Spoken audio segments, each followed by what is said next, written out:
மாற்றணும். குடிநீருக்குன்னு ஒரு திட்டங்களை வந்து அந்த திட்டங்கள் மூலமாக நம்ம புதிய காவேரி கூட்டம் போட்டு திட்டத்தை பைப்லைன் புது பைப்லைன் போட்டு எடுத்தோம்.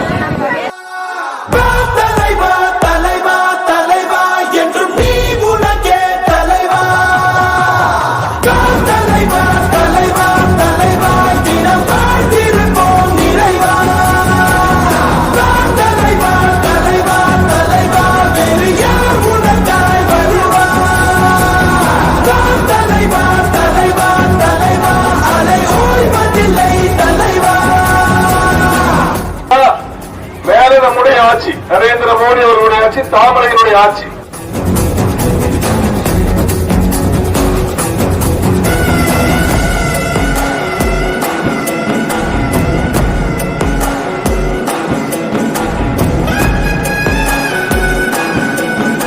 நீங்க எல்லாமே ஒரு ஓட்டு கூட மண்மாரி கிராமத்தில் இருந்து வேற சின்னத்துக்கு போகக்கூடாது. அதுதான் என்னுடைய தேவை.